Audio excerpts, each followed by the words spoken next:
Hi there, and welcome to this presentation. Believe it or not, despite all the video nonsense I've done in the past, I have never recorded a PowerPoint presentation. So this is take one, and I'm hoping it all goes super smoothly. So here we are talking about the HPO Axis, and I'm probably going to call it Access 18 times because I constantly trip over that word. I'm your host, Ryan Robert Riley, and this is a presentation for school. So we're going to talk about the Hypothalamic-Pituitary-Ovarian axis, or the HPO axis. And we're going to go over structure, menstrual cycle, hormone patterns, exercise, and menopause, starting with structure. So it is made up of the hypothalamus, anterior pituitary gland, and the ovaries. There is your H, P, and O. Hypothalamus, pituitary gland, and ovaries. In the hypothalamus, we start off with the release of gonadotropin-releasing hormone, GnRH, which is regulated by a number of other substances. Corticotropin-releasing hormone, cortisol, aldosterone, prolactin, leptin, adiponectin, ghrelin, insulin, and IGF-1 are just a few of the things that will turn GnRH on and off. And something might look familiar to you if you have recently looked at the HPA axis, the hypothalamic and let's try that again, hypothalamic pituitary adrenal axis, because that releases corticotropin releasing hormone, cortisol, and aldosterone. So these two axes they have a partnership in the stress response. But anyway, moving on from the hypothalamus to the anterior pituitary gland, we are talking about gonadotropins, luteinizing hormone, and follicle stimulating hormone. And they are regulated by GnRH pulsatility, which originally here in my notes, I was going to tell you about that. But we bring this up a couple times in these slides, so I'll get into those details as we get closer to that part of the presentation. And then over in the ovaries, the end organ of this axis, we will see androstenedione, testosterone, dehydroepiandrosterone. Oh man, I practiced so many times and I just stumbled over DHEA, but we're going to do it again. Dehydroepiandrosterone. Androsterone. Not starting over. We're doing this. Dehydroepiandrosterone and progesterone. And then there are estrogens. There are many estrogens. Primarily, there is estradiol E2, estrone E1, and estriol E3. Estradiol is the primary and most prevalent of the estrogens, and quite often when we discuss the HPO axis, estradiol is what gets most spoken about, but in general, we'll just be speaking about estrogen in most cases. And looking at our gonadotropins, luteinizing hormone is responsible for these guys in the yellow, A4, testosterone, DHEA, and progesterone, whereas follicle stimulating hormone plays a role in triggering the release of estrogens. And oh, look at this. I can see my notes. I've never seen this view before. So a little bit more information for you. Androstenedione, testosterone, and dehydroepiandrosterone come from theca cells. You'll see the corpus luteum in the ovaries release progesterone, and the granulosa cells in the ovaries are responsible for the release of those estrogens. Yeah, fancy stuff. Good times. And cool. So we're going to talk about the hypothalamic-Pituitary-Ovarian axis, or the HPO axis. And we're going to go over structure, menstrual cycle, hormone patterns, exercise, and menopause, starting with moving on to the menstrual cycle. So it is made of two phases. They're almost the same in length. They vary, but you have the follicular phase, which is prior to ovulation, and the luteal phase, which happens post-ovulation, with ovulation, of course, being the release of an egg from a ruptured follicle. And estrogen and progesterone regulate the menstrual cycle in response to GnRH pulsatility. There is that term again. We're going to talk about it? Not quite yet. So in the follicular phase, Estradiol levels gradually increase over twice their baseline, while progesterone levels remain relatively low. Prior to ovulation, LH, FSH, and estradiol spike, where then in the luteal phase, you'll see estradiol levels decrease, but progesterone levels increase 14-fold over baseline. It looks a little something like this. So you'll see that just prior to ovulation, estrogen and gonadotropins spike. And then as those levels come down, that is where you'll start to see that gradual increase in progesterone over time. Cool. So we're going to talk about the Hypothalamic-Pituitary-Ovarian axis, or the HPO axis. And we're going to go over structure, menstrual cycle, hormone patterns, exercise, and menopause, starting with hormone patterns in the menstrual cycle. Touch on a little bit. There it is. There's the gonadotropin-releasing hormone pulsatility that we were discussing before. This is a rough image of the amplitude and frequency over the course of the menstrual cycle. High frequency and low amplitude pulses of GnRH favor luteinizing hormone. This is generally what you see in the follicular phase.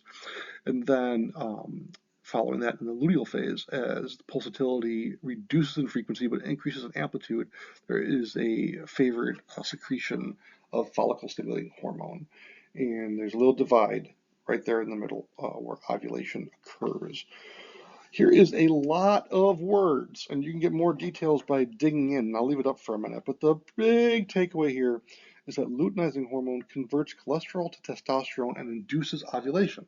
And follicle-stimulating hormone aromatizes testosterone to estrogen and drives menstruation. Other things are happening there under the hood as LH and FSH levels change, which alter the activity of progesterone and estrogen. Cool.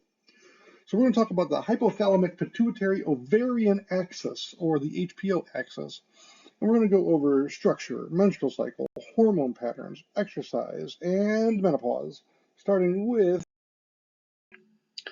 exercise. What does that have to do with the HPO axis? Well, exercise is a stressor, so it increases stress, which increases cortisol, which decreases GnRH, which decreases estrogen and progesterone.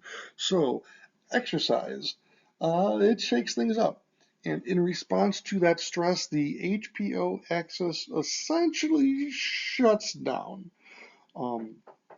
That is why, as good as exercise is, it also can play a role in cessation, or at the very least alteration of the menstrual cycle.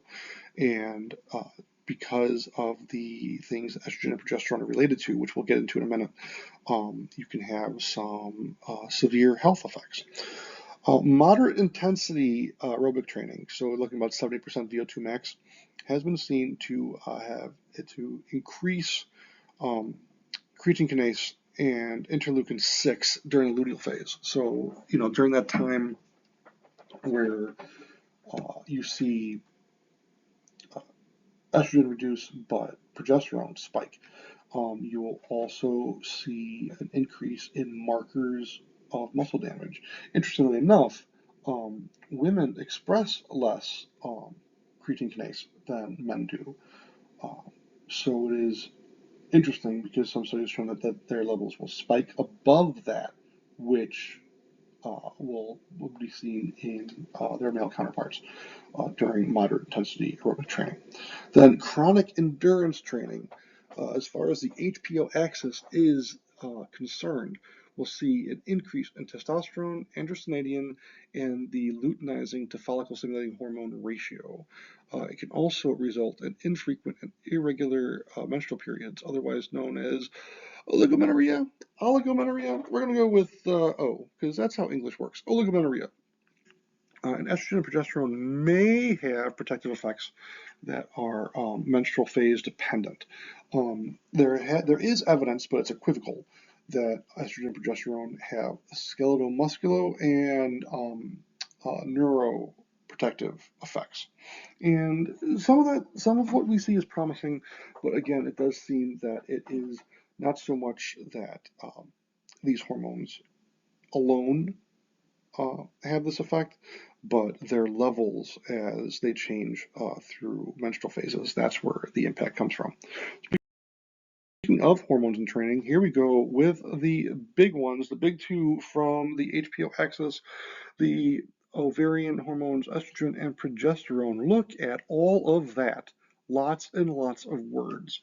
But generally speaking, recovery takes longer in the follicular phase when estrogen is higher, suggesting a relationship between estrogen and recovery. And there's that thing I mentioned earlier that women express less overall CK than men, but when that estrogen spikes, CK also increases. There's also a lot of metabolic effects that come from estrogen, and what I found particularly interesting is lipid preference. When lipids and glucose are in similar supply, estrogen will sort of lean into a lipid preference for aerobic metabolism.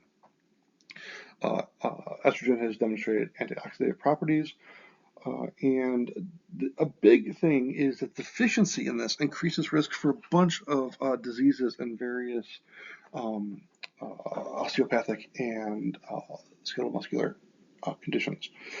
Also, regarding thermoregulation, estrogen promotes vasodilation, heat dissipation, and decreases body temperature, which we'll see in a moment is the opposite of what progesterone does. Progesterone has a lot to do with mechanical stiffness and neuromuscular coordination. Particularly, it can increase mechanical stiffness of tissue, and it can impair coordination. So where we saw that recovery can be impaired during the follicular phase, performance can be impaired during the luteal phase. So isn't that fun? A little aside, I didn't realize that women who already had things pretty hard to begin with have it even harder through no fault of their own. It's just physiology. Progesterone is a ventilatory agonist, and it is associated with greater minute ventilation. And you'll see that in the luteal phase. So, on one hand, reduced neuromuscular coordination, but on the other hand, basically improved aerobic performance. And as I said, in opposition to what estrogen does, progesterone promotes vasoconstriction, heat retention, and increases body temperature, which, while working on stuff for class, raised some very interesting questions about the impact of birth control. But we are not going to get into that right now because it is not part of this. Let's move on to functional hypothalamic amenorrhea, FHA, a disruption of the HPO axis resulting in stress-induced menstrual cessation. Stress-induced, there are a lot of stressors, which can include weight loss, emotional disruption, and of course, exercise. And it all kind of comes down to altered GnRH pulsatility, which triggers a cascade of dysfunctions. Possible things that could happen is an impairment to gonadotropin secretion, reduced estrogen production, increased cortisol production, reduced insulin activity, and a threat of hypothyroidism as T3 is greatly reduced. And as we saw earlier, stress is responded to by both the HPO and HPA axes. And the actions of the HPA axis can essentially kind of just about shut down the HPO axis, which then puts you at risk for all of these harmful dysfunctions and impairments. Cool. So we're going to talk about the Hypothalamic-Pituitary-Ovarian axis, or the HPO axis. And we're going to go over structure, menstrual cycle, hormone patterns, exercise, and menopause, starting with menopause.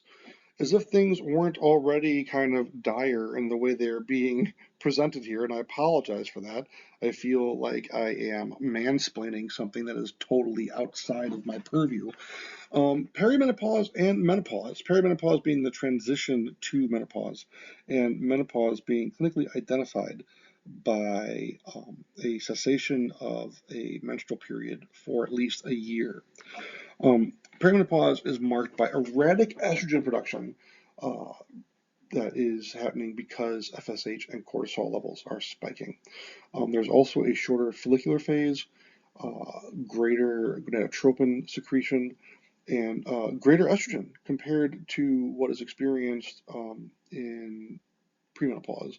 And it's really specifically estrone, E1, so not the dominant estradiol, E2, but still that is an estrogen and it is increased.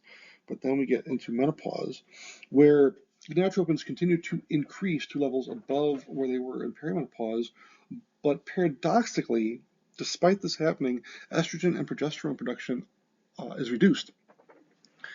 And there's also an increased risk of neurocognitive disorders because, as mentioned earlier, estrogen may very well have neuroprotective effects.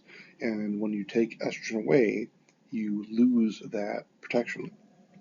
And of course, after you look at all the various effects that estrogen and progesterone have, when you reduce their levels, you will see impacts on metabolism, energy, recovery, coordination, ventilation, and thermal regulation, as well as a risk of various health conditions, as we mentioned, sarcopenia, cardiovascular disease, osteoporosis, metabolic syndrome. So age-related health concerns for women are greatly impacted by changes in the HPO axis. So that's a lot of stuff. In summary, and here is more stuff, so many words. I don't think I could have put more words on here if I tried. The HPO axis utilizes GnRH to trigger the release of gonadotropins, that's luteinizing and follicle stimulating hormone, to stimulate the release of ovarian hormones, including but not limited to estrogen and progesterone, which regulate each other, as well as the menstrual cycle and the HPO axis. Progesterone ignites the luteal phase, whereas estrogen is the primary driver of the follicular phase, which is marked by increasing estradiol levels, as well as just estrogens overall, whereas the luteal phase is marked by increases in progesterone levels. Exercise affects hormones throughout the endocrine system, and some of those hormones, particular to the HPO axis, have a direct impact on the functionality thereof. Estrogen has diurnal and circadian variations, which we didn't really get into in this, but they play a role in muscle damage recovery, tissue repair, and metabolism. Increased estrogen levels, as seen in the follicular phase, are associated with extended recovery times, enhanced lipid utilization, and increased insulin secretion. But wait, there's more. Increased progesterone is associated with impaired neuromuscular coordination, enhanced ventilation, and increased basal exercise-induced core temperature. Considering the dramatic increase in progesterone during the luteal phase, the post-ovulatory half of the menstrual cycle may provide a completely different exercise experience than the pre-ovulatory half. And disruptive states of the HPO axis, such as functional hypothalamic amenorrhea, are multifactorial pathologies that cannot be reduced to a single cause. Exercise can play a role, but contributing factors include external and internal environmental stressors, such as emotional distress and weight loss, as we touched on.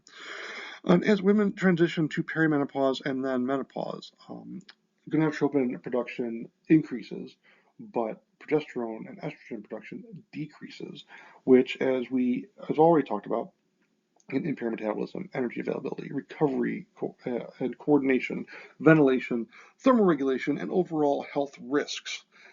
So yeah, the HPO axis, even though its primary thing is the regulation of the menstrual cycle, it has wide-ranging impacts on female physiology. And what is that? Of course, references. Because if we have learned one thing through our graduate studies, it's that it is not good enough to just say, this is what I think, and this is why I think it. we must say, this is what I think, this is why I think it, and here is someone who agrees with me.